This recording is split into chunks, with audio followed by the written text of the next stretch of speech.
The stars looked different from the bridge of the UES Discovery as Captain Jake Morrison watched the alien fleet approach through the main viewing screen. 3 years of faster-than-light travel had brought humanity to this moment, and Jake could feel the weight of every decision that had led them here. Behind him, Dr. Lisa Carter checked her equipment one more time while Commander Sam Rodriguez kept his hand close to the weapon controls, just in case things went wrong. The alien ships were massive, each one twice the size of the Discovery and covered in what looked like living metal that shifted and moved like the skin of some giant beast. Jake had seen plenty of strange things in his 20 years of space exploration, but nothing quite like this. The lead ship sent out a communication signal that their computers barely managed to translate into something resembling English. Small, metal thing with soft creatures inside. You will follow us to the meeting place or we will make you follow us. The message said in a voice that sounded like rocks grinding together. We are the Velic Consortium and we decide if you are worthy to speak with us. Dr. Carter moved closer to Jake's chair and whispered, Captain, their translation software seems pretty basic, but their ships are definitely more advanced than ours. I'm reading energy signatures I've never seen before. She paused and looked at the data on her tablet. And Jake, when they say soft creatures, I think they mean us. Sam Rodriguez stepped forward and crossed his arms. Captain, I don't like the way they're talking to us. Sounds like they think they're better than we are? His voice carried the tone of a man who had spent too many years fighting in wars, back on Earth and didn't plan to back down from anyone. Human or alien, Jake nodded and opened the communication channel. This is Captain Jake Morrison of the United Earthship Discovery. We come in peace and hope to establish friendly relations with your people. He tried to keep his voice steady and diplomatic, the way they had trained him back at the academy. The response came back almost immediately. Peace is for the weak. You will prove you are not weak or you will serve the strong. Follow us now. The alien ships began moving toward a massive space station that hung in orbit around a planet covered in red and orange clouds. The station looked like it had been grown rather than built, with organic curves and surfaces that pulsed with bioluminescent lights. As they got closer, Jake could see that the station was huge, probably the size of a small moon. My God, Doctor.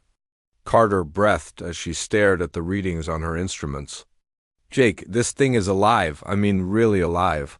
It's got a circulatory system, neural pathways, the works.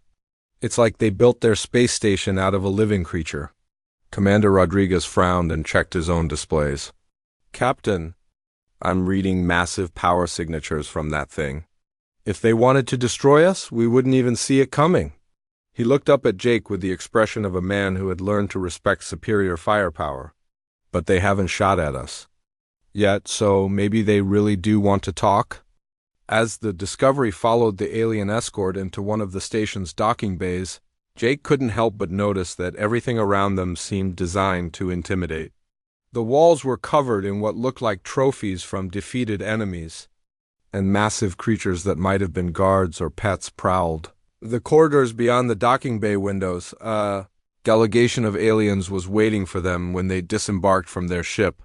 The leader was at least 8 feet tall and looked like a cross between a lizard and a warrior from ancient Rome, covered in scales that shifted color from green to brown as Jake watched. Behind him stood several other aliens of different species, all of them looking like they could tear a human apart without breaking a sweat. I am High Warlord Zextai of the Velic, the leader said in that same grinding voice they had heard over the radio. You are the humans, yes? You look even softer than we expected. He walked around Jake, Dr. Carter, and Commander Rodriguez like a predator examining prey. Tell me, little soft ones, what makes you think you deserve to trade with the Velic Consortium? Dr. Carter stepped forward, her scientific curiosity overcoming her nervousness. We bring new technologies and perspectives that could benefit both our peoples. Humans have a talent for innovation and problem-solving that might complement your obvious strengths. She gestured toward the massive alien architecture around them. High Warlord. Zextai made a sound that might have been laughter. Innovation? Problem-solving? These are the tools of the weak who cannot simply take what they want. He turned to his companions and spoke in his own language for a moment before switching back to English. But we are not without mercy for lesser species. We will give you a chance to prove you are more than food. Commander Rodriguez tensed and his hand moved toward his sidearm, but Jake caught his eye and shook his head slightly. This was not the time for a fight they couldn't win. What kind of chance? Jake asked, though he suspected he wasn't going to like the answer. The sacred proving grounds, Zextai said with what Jake was starting to recognize as the alien equivalent of a smile. Every species that wishes to join our consortium must face the test. One of your people will enter the enclosure of the Kethmoran and either defeat it, escape from it, or survive long enough to prove they are worthy. Dr. Carter's tablet beeped, and she glanced down at it before looking back up with concern. What exactly is a Kethmoran? She asked. The perfect predator, Zextai replied. 12 feet tall, 6 limbs, claws that can cut through most metals, and a hunger that is never satisfied. It has been the final test for over 1,000 years, and it has never been defeated by any soft species. He looked directly at Jake. Most last less than 10 minutes. Jake felt his stomach drop, but he kept his expression neutral. And if we refuse? Then you become a resource species, Zextai said simply. Good for labor, breeding, and food when other sources run low. The choice is yours, Captain Jake Morrison of the humans. The 3 humans exchanged glances, and Jake could see that they were all thinking the same thing. They had come too far and risked too much to turn back now, even if it meant facing some alien monster that had apparently killed every challenger for the past 1,000 years. We accept, Jake said, surprising himself with how steady his voice sounded. When do we begin? The transport ship that carried them to the proving grounds was unlike anything the humans had ever seen before. The walls seemed to breathe and pulse with a life of their own, and strange alien symbols glowed along the corridors in patterns that hurt to look at for too long. Jake Morrison sat with his team in what passed for passenger seats, though they were clearly designed for beings much larger than humans. Dr. Lisa Carter had spent the entire journey studying the data files that High Warlord Zextai had provided about the Kethmoran. Her face grew paler with each page she read.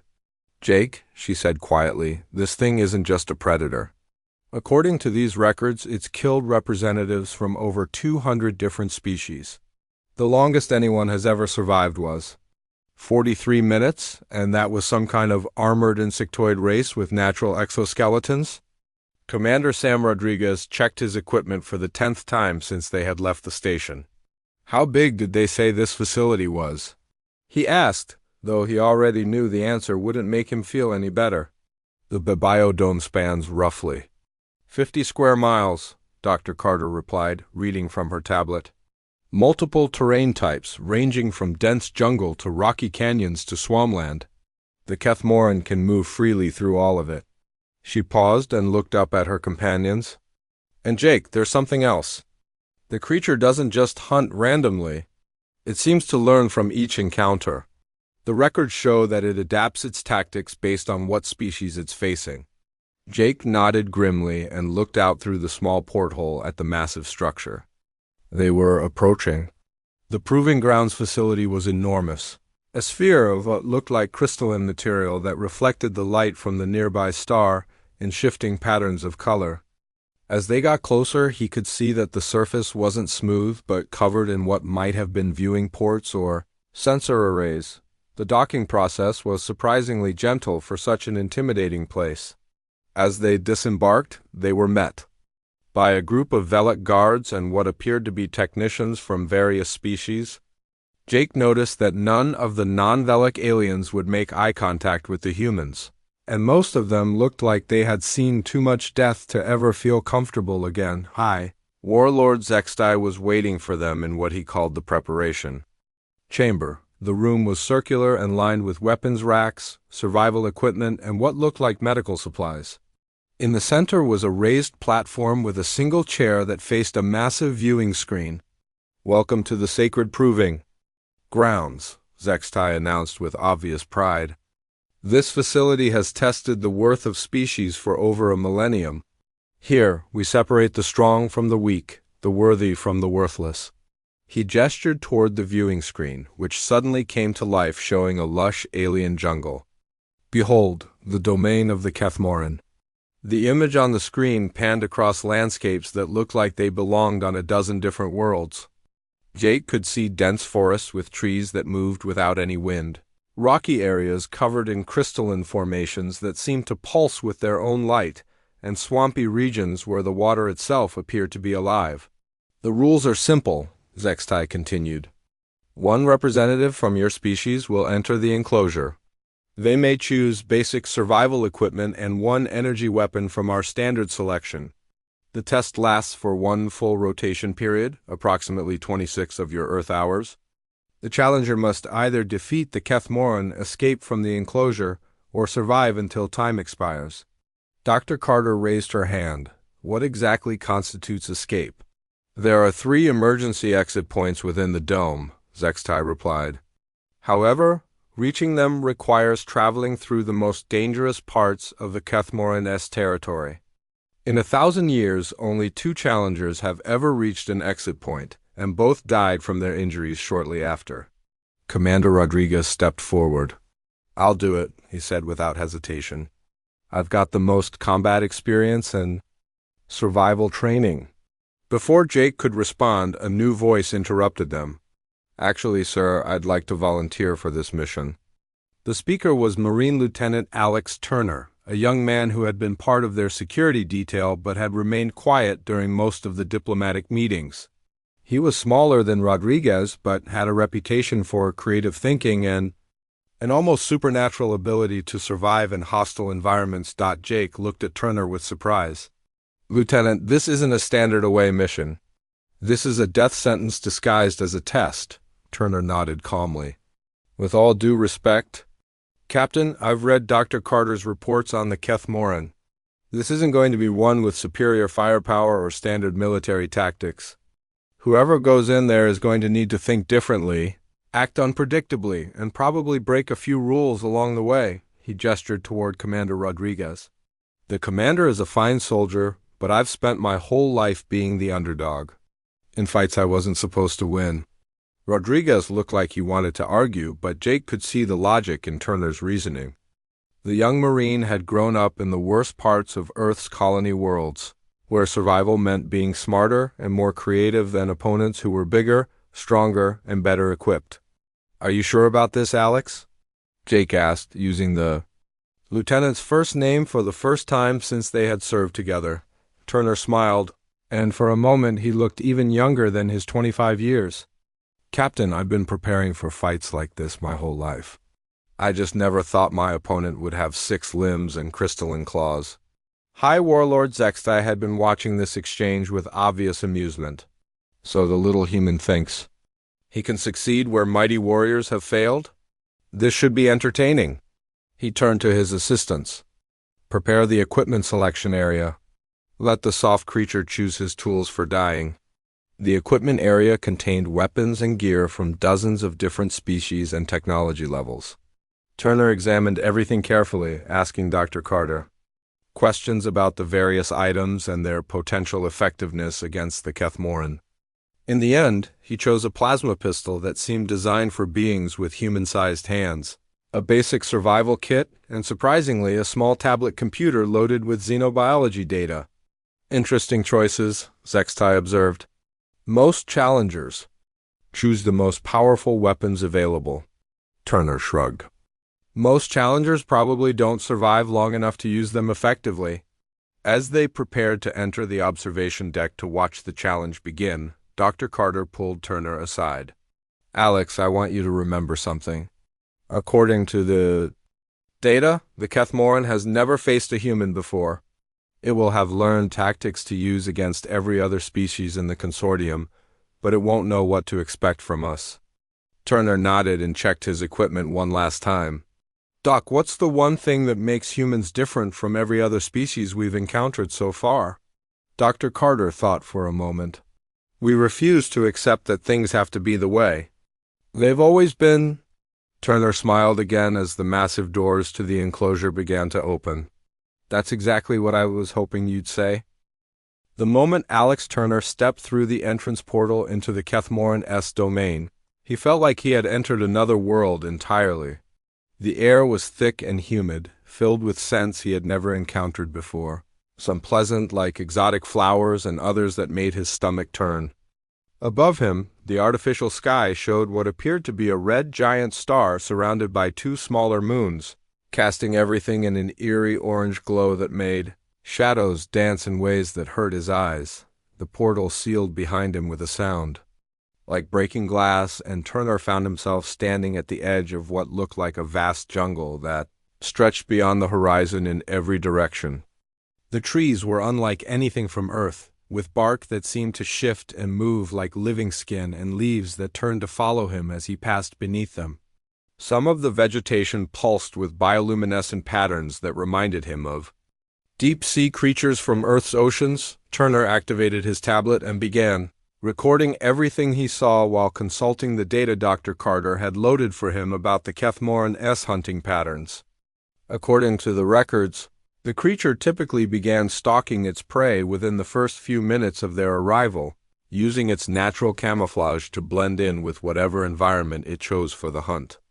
The problem was that the beast could apparently change its appearance to match nearly any background, making it almost invisible until it struck. Moving carefully through the undergrowth, Turner tried to remember everything he had learned about survival in hostile environments during his training on Mars and the outer colonies. The key was to think like prey while acting like a predator, to be aware of everything around him while never giving away his own position. Unfortunately, he was dealing with a creature that had been perfecting its hunting skills for over 1,000 years against opponents from hundreds of different species. From the observation deck high above, Captain Jake Morrison watched Turner disappear into the alien jungle while Dr. Lisa Carter monitored the various sensors that tracked life signs throughout the dome. High Warlord Zextai stood beside them with several other Velic officials, all of them placing bets on how long the human would survive. The record for a mammalian species is 18 minutes. Zextai commented as he watched Turner carefully examine a strange flowering plant. They tend to panic quickly when they realize they are being hunted. He turned to Jake with what might have been sympathy. Your young warrior shows promise, but promise means nothing against the Kethmoran. Dr. Carter was studying the readouts from her instruments when she noticed something odd. Jake, look at these bio readings from Turner's suit. His heart rate is elevated but stable, and his stress hormones are actually lower than they were during the briefing yesterday. She frowned at the data. It's like he's more comfortable now that he's actually in danger. Down in the dome, Turner had found what he was looking for, a small clearing surrounded by dense vegetation that would give him multiple escape routes while limiting the directions from which the Kethmoran could approach. He set up a basic camp using techniques he had learned during survival training. But instead of trying to hide his presence, he deliberately left obvious signs that he had been there. The Kethmoran made its first appearance an hour after Turner had entered the dome. At first, it was just a shadow moving between the trees, visible only when it passed in front of the bioluminescent plants. Turner caught glimpses of it through his peripheral vision and began to understand why so many challengers died quickly. The creature was massive, easily 12 feet tall as the records had indicated, but it moved with a fluid grace that seemed impossible for something so large. What the records hadn't mentioned was how intelligent the creature looked. When Turner finally got a clear view of it through his tablet's enhanced imaging system, he could see that its eyes showed a level of awareness that went far beyond simple predatory instinct. This wasn't just a monster that killed for food or territory. This was something that understood what it was doing and why Turner began implementing the first part of his strategy, which was to do exactly the opposite of what every previous challenger had done. Instead of trying to stay hidden or find a defensible position, he started moving constantly through the dome's various environments, leaving false trails and making noise to mask his real location. The Kethmoran followed him, but Turner could sense its growing confusion as he refused to behave like normal prey. By the 4th hour, Turner had led the creature through jungle, across rocky canyon areas, and into a region that looked like crystalline formations growing out of metallic soil. Each time the Kethmoran moved to attack, Turner was already gone, having anticipated the creature's approach and moved to a position where it couldn't reach him without exposing itself to counterattack. "This is remarkable," Dr. Carter said as she watched Turner's progress on the monitoring screens. "Look at how he's using the environment. He's not just running randomly, he's leading the Kethmoran through areas where its size works against it." Hi. Warlord Zextai was no longer making jokes about human weakness. The betting among his officers had stopped completely as they watched Turner survive longer than any soft species in recorded history. "What is your warrior doing?" he asked Jake. "This is not normal prey behavior," Jake smiled grimly. "Turner grew up in places where being normal got you killed. He's probably treating this like every other day of his childhood, except now his opponent is bigger." Turner's tablet chimed softly, indicating that 6 hours had passed since he entered the dome. He was currently hiding in a grove of trees whose branches formed a natural canopy above a small stream. The Kethmoran was somewhere nearby, probably less than 100 yards away, but Turner had realized something important about the creature's hunting pattern. It wasn't just trying to kill him. It was studying him every time Turner changed tactics or found a new way to evade its attacks. The Kethmoran would pause and observe before adapting its own approach. The creature was learning from their encounter just as much as Turner was, which meant that the longer this went on, the more dangerous it would become, but it also meant something else that might be even more important. The Kethmoran was intelligent, enough to be curious about things it didn't understand, and Turner was apparently the first challenger in a very long time to present it with anything genuinely puzzling. Turner made a decision that would have seemed insane to anyone watching.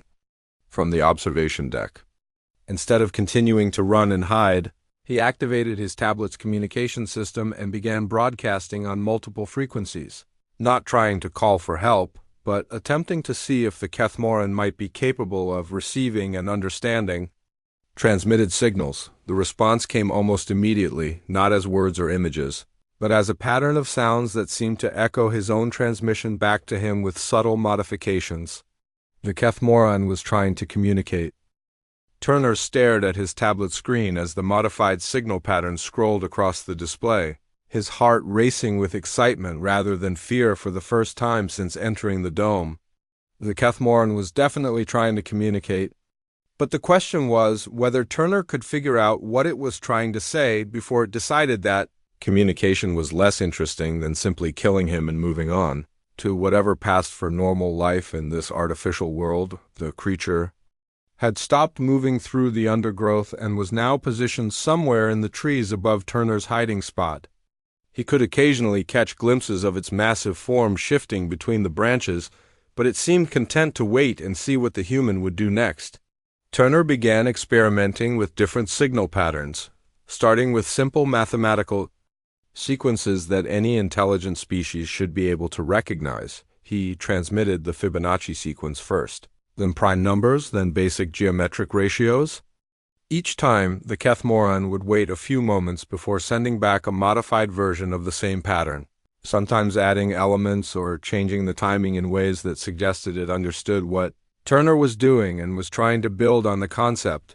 From the observation deck, Dr. Lisa Carter was frantically analyzing the communication attempts while Captain Jake Morrison watched High Warlord Zextai's reaction to what was happening below.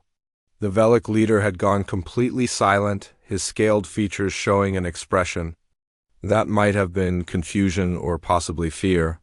"Jake, this is incredible," Dr. Carter whispered as she studied the data streaming from Turner's tablet.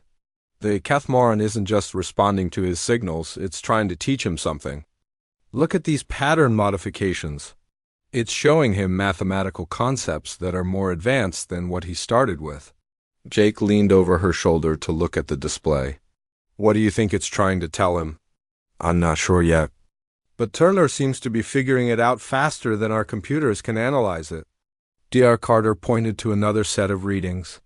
"And Jake, look at his vital signs. His stress levels are dropping steadily. He's actually becoming calmer the longer this goes on." High Warlord Zextai finally spoke, his voice carrying a tone that Jake had never heard from the proud Velic before. This is not possible. The Kethmoran does not communicate. It hunts, it kills, it feeds. It has never shown interest in anything except the destruction of whatever enters its domain. Maybe it never had anything interesting to talk to before, Jake replied, though he kept his voice respectful. The last thing he wanted was to antagonize their hosts when Turner was still trapped in the dome with their ultimate predator. Turner had moved to a new position, near a small clearing where the crystalline formations created natural acoustic amplification. He was now transmitting more complex patterns, including basic representations of atomic structures and what appeared to be star charts.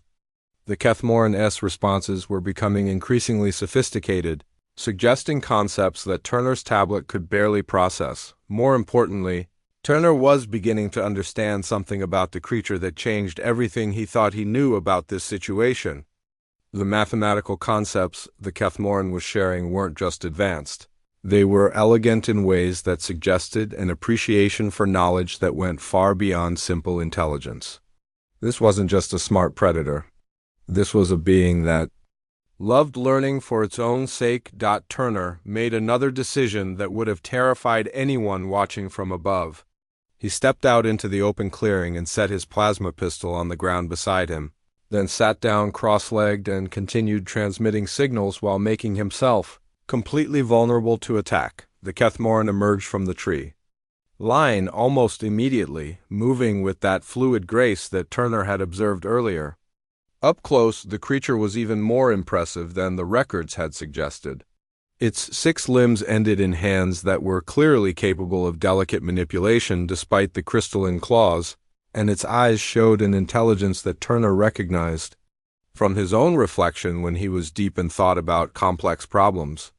"Hello," Turner said out loud, knowing that the creature probably couldn't understand English, but hoping that his tone might convey peaceful intentions. "I'm Alex Turner, and I think you and I have been misunderstanding each other for a very long time." The Kethmoran tilted its massive head and made a sound that was part growl and part harmonic vibration. Turner's tablet immediately began translating the sound patterns, showing that the creature was trying to reproduce human speech patterns despite having vocal cords designed for completely different purposes. "Alex Turner," the creature said in a voice that sounded like wind moving through crystal caves. The words were distorted but recognizable. "Why do you not run like the others? Why do you speak numbers to me?" Turner felt his breath catch in his throat as he realized that the Kethmoran had been learning human languages from the various species it had encountered over the centuries. It probably understood far more about the beings it hunted than anyone. "Realized, because I don't think you want to hunt me," Turner replied carefully. "I think you want someone to talk to." The creature moved closer, and Turner could see his own reflection in its large eyes. "Talk?" the Kethmoran repeated, as if testing the concept. "The metal ones who keep me here do not talk. They bring me food that runs and screams and dies. Your food that thinks." Dr. Carter's hands were shaking as she transmitted a message directly to Turner's tablet. "Alex, I'm analyzing everything it's saying. This creature has been isolated in this dome for centuries with no intellectual stimulation, except whatever it could learn from the brief encounters with challengers. It's not just intelligent, it's probably going insane from loneliness." Turner read the message and looked back up at the Kethmoran. "How long have you been here?" he asked. The creature considered the question for a long moment. "Since the time of my grandparents' grandparents. The metal ones took me from my people when I was young and strong and made me into their test of strength for the soft ones who come to prove they are not soft." The Kethmoran-S voice carried a sadness that Turner could feel in his bones. "I have forgotten the songs of my people and the taste of food that does not fear me." Turner stood up slowly, his hands visible and empty. "What if I told you that? I might be able to help you remember?" The Kethmoran looked at him with an expression that Turner was beginning to recognize as hope mixed with skepticism. "You are small and soft and have no claws. How could you help one such as me?" Turner smiled and picked up his tablet, showing the creature the mathematical conversations they had been having. "Because sometimes the best way to solve a problem isn't with claws and strength. Sometimes you need someone who thinks differently." Above them in the observation deck, High Warlord Zextai was pacing back and forth like a caged animal himself. "This is wrong," he kept repeating. "The Kethmoran is a weapon, not a person. It cannot think beyond hunting and killing." Jake looked at the Velic leader with growing understanding. "You've been using a sentient being as a gladiator for 1,000 years, haven't you? You've been forcing it to kill challengers not because it wanted to, but because it had no choice." Zextai's scales shifted to a darker color that Jake was learning meant anger or fear. "It is a predator. That is what predators do." "No," Dr. Carter said quietly as she watched Turner and the Kethmoran continue their conversation below. "That's what prisoners do when they have no other options left." Turner sat in the clearing with the Kethmoran for what felt like hours, sharing everything he could think of about human culture, mathematics and philosophy, while the creature responded with fragments of memories from its own people. The being that the Velic had turned into their ultimate weapon had once been a scholar and teacher among its own kind, forced to watch as its captors destroyed everything it had once valued. "My name was once Keeper of Ancient Songs," the Kethmoran said, its voice growing more clear as it remembered how to form words in ways that Turner could understand. "I taught the young ones about the mathematics of star formation and the poetry hidden in quantum mechanics. My people believed that knowledge and beauty were the same thing, just viewed from different angles." Turner nodded and showed the creature some of the music files stored on his tablet, watching as its eyes grew wide with something that might have been recognition. "Music and math are connected for humans too," he explained. "We've always believed that the universe has patterns that repeat in everything from the movement of planets to the way we arrange sounds to make each other feel things." The Kethmoran listened to the music with an intensity that made Turner realize how starved it had been for anything resembling culture or art. When the song ended, the creature began humming something that sounded like wind chimes mixed with whale songs, a melody so beautiful and alien that Turner felt tears forming in his eyes from the observation deck. Dr. Lisa Carter was recording everything while trying to convince Captain Jake Morrison to open a communication channel with Turner. "Jake, we need to tell him that his time is almost up. He's got less than 6 hours left. And if he doesn't find a way to officially complete the challenge, the Velic are going to consider him failed." High Warlord Zextai had been growing more agitated as the hours passed, pacing back and forth while his subordinates whispered among themselves in their own language. Jake could tell that what they were witnessing was challenging everything the Velic believed about strength, weakness, and the natural order of the universe. "The test period will end soon," Zextai announced suddenly. "If your human has not defeated the Kethmoran or escaped from the dome by then, he will be considered to have failed the challenge." Jake turned to face the Velic leader directly. "What if he chooses to stay? What if he doesn't want to leave?" "That is not possible," Zextai replied, but his voice lacked the certainty it had carried earlier. "No one chooses to remain with the Kethmoran. It is a death sentence." Dr. Carter looked up from her instruments with an expression of growing excitement. "Jake, I'm reading something strange from the dome's environmental controls. It looks like Turner is trying to access the facility's computer systems through his tablet." Down in the clearing, Turner was indeed attempting something that would have been impossible for any previous challenger. While continuing his conversation with the Kethmoran, he had been quietly probing the dome's electronic infrastructure, looking for weaknesses in the security systems that controlled everything from the artificial weather to the emergency exits.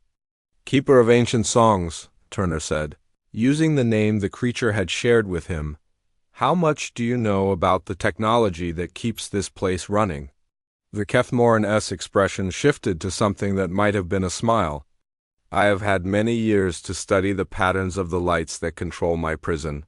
The metal ones think I am too simple to understand their machines, but I have learned much by watching and listening."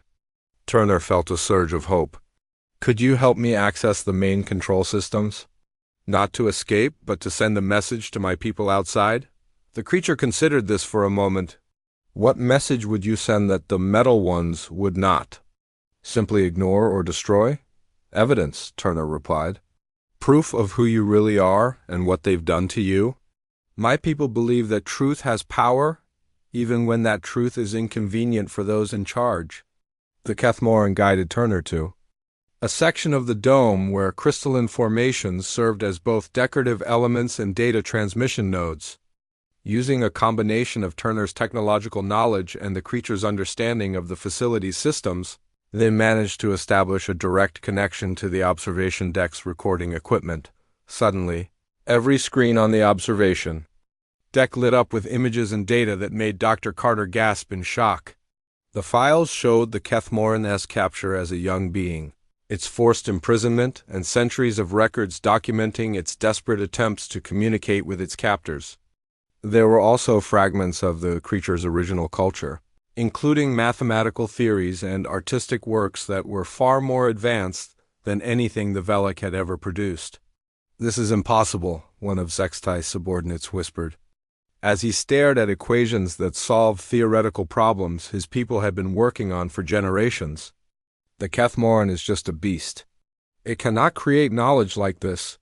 High Warlord Zextai was staring at the screens with an expression that Jake realized was not anger but fear. "Shut off those displays immediately," he ordered. "This information is classified and dangerous." "Dangerous to who?" Dr. Carter asked as she continued recording everything. "To the people who might learn that you've been torturing a sentient being for 1,000 years. Jake stepped closer to Zextai, his diplomatic training warring with his growing anger. "How many other species are you keeping prisoner? How many other cultures have you destroyed in the name of proving strength?" Before Zextai could answer, Turner's voice came through the communication system from the dome below. "Captain Morrison, I need you to record everything I'm about to say. The challenge ends in 3 hours, and I want to make sure that what happens next is properly documented." Turner was standing in the center of the clearing with the Kethmoran beside him, both of them looking directly up at the observation cameras. "My name is Lieutenant Alex Turner of the United Earthship Discovery, and I am here as a representative of humanity in the Velek Consortium's challenge system. I have spent the last 20 hours with the being you call the Kethmoran, and I have learned that this entire test is based on a lie." The creature that had been introduced to Turner as a mindless predator stepped forward and spoke in its clear, resonant voice. "I am keeper of ancient songs of the Zephyrian people, and I have been held prisoner in this place for over 800 of your standard years. I have been forced to kill representatives of species who came here seeking alliance, not because I wished to harm them, but because I was given no choice but to defend myself when they attacked me out of fear." Turner nodded and continued. "The Kethmoran has never been defeated because it has never been fighting to win. It has been fighting to survive while hoping that someday someone would realize what was really happening here." High Warlord Zextai moved toward the communication controls, but Commander Sam Rodriguez stepped into his path. "I wouldn't do that if I were you," Rodriguez said quietly. "You're going to want to hear what they have to say next." Turner took a deep breath and made the announcement that would change everything. "I am formally refusing to complete this challenge as it has been presented. Instead, I am requesting asylum for Keeper of Ancient Songs under human protection, and I am prepared to remain in this dome as long as necessary to ensure that request is honored." The Kethmoran placed one of its massive hands gently on Turner's shoulder. "And I am prepared to protect this small, brave being from anyone who would try to force him to leave without me." The silence in the observation deck stretched for what felt like an eternity after Turner's declaration. High Warlord Zextai stood frozen, his scales shifting through colors that Captain Jake Morrison had never seen before, while his subordinates looked back and forth between their leader and the screens showing Turner standing protectively beside the creature they had known only as a weapon. Dr. Lisa Carter was the first to break the silence. "Jake, I'm reading massive power fluctuations throughout the facility. I think they're preparing to flood the dome with some kind of gas or energy discharge." She looked up from her instruments with alarm.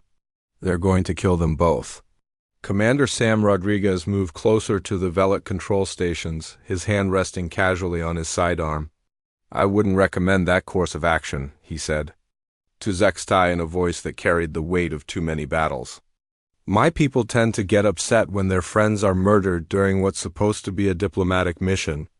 Zextai turned to face the humans with an expression that mixed rage and something that might have been desperation. You do not understand what you are asking. The Kethmoran is the foundation of our entire system. If we admit that it is more than a simple predator, then everything we have built becomes a lie. Maybe it already is a lie, Jake replied quietly. Maybe it's been a lie for so long that you've forgotten what the truth looks like. Down in the dome, Turner was teaching Keeper of Ancient Songs how to access more of the facility's computer systems while they waited to see what the Velic would decide.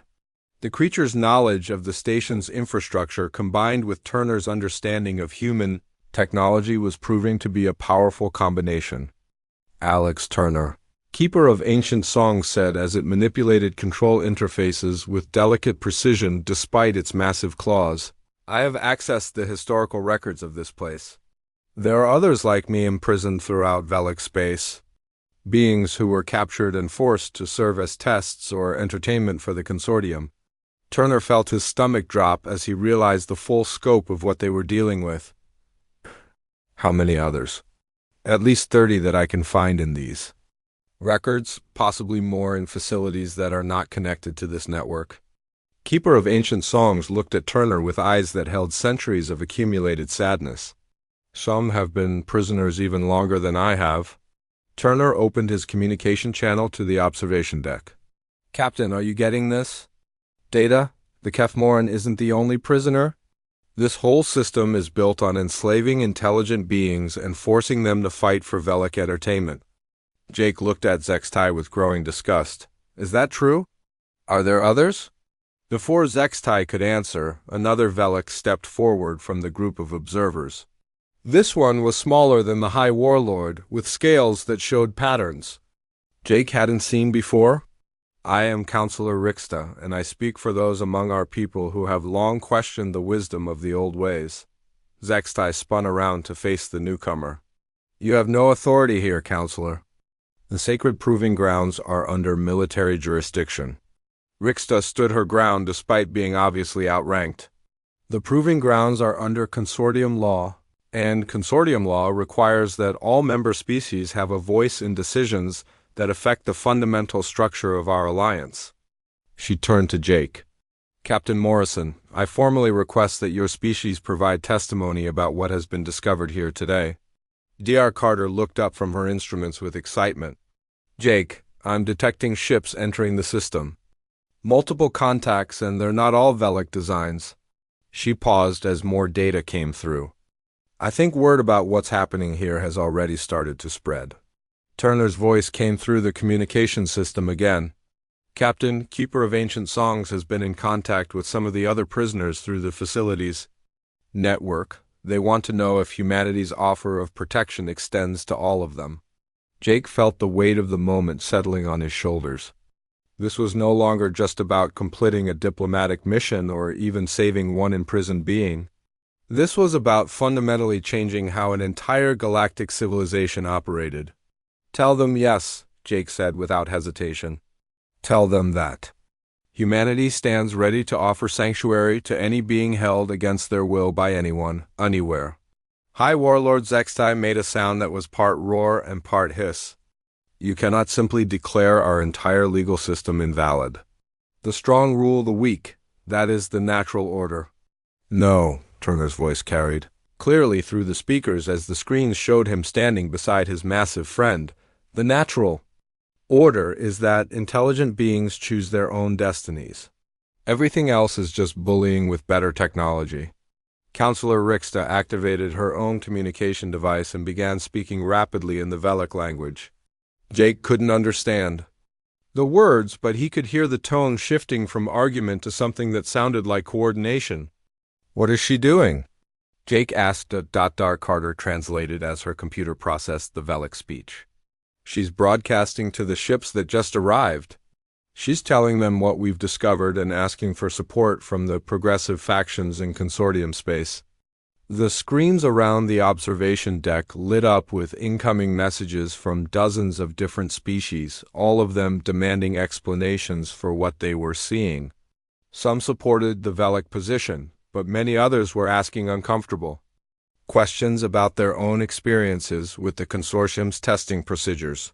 Turner and Keeper of Ancient Songs had managed to unlock the dome's emergency systems, and were now standing beside an open portal that led directly to the docking bay where the Discovery was birthed.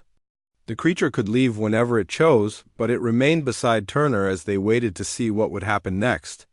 High Warlord Zextai, Turner's voice carried a formality that made everyone in the observation deck pay attention. I am prepared to offer you a choice. You can release all the prisoners in consortium space and begin the process of creating a new system based on cooperation instead of domination, or you can try to maintain the old ways by force. Zextai looked around the observation deck at his subordinates, many of whom were now avoiding his gaze. And if I choose to maintain our traditions? Turner smiled, and for a moment he looked very much like the young man, who had grown up fighting impossible odds in the worst parts of human space. Then you'll find out what happens when humans really decide that something needs to change. Keeper of Ancient Songs stepped closer to the communication pickup. And you will find out what happens when beings who have been forced to fight for survival decide to fight for freedom instead. Counselor Rixta looked at the data streaming across her tablet and announced to the room, "The Consortium Council has called an emergency session. Representatives from 47 species are demanding a full investigation of all testing facilities." She looked directly at Zextai. "The vote to suspend the Proving Ground system until that investigation is complete passed by a margin of 38-9. High Warlord Zextai stood silent for a long moment before his scales shifted to a color that Jake was learning meant acceptance of defeat. "It seems the old ways are ending whether I approve or not." 6 months later, Lieutenant Alex Turner stood in the main lecture hall of the First Interspecies University, watching as Keeper of Ancient Songs taught a class on quantum mathematics to students from 12 different worlds. The facility that had once housed the Proving Grounds now served as a center for learning and cultural exchange, with former prisoners serving as teachers and researchers alongside beings from throughout Consortium Space. Turner smiled as he watched. His friend explained complex theoretical concepts with the patience and joy of someone who had finally found their true purpose again. Sometimes the greatest victory came not from defeating your enemies, but from helping them remember what they had forgotten about themselves.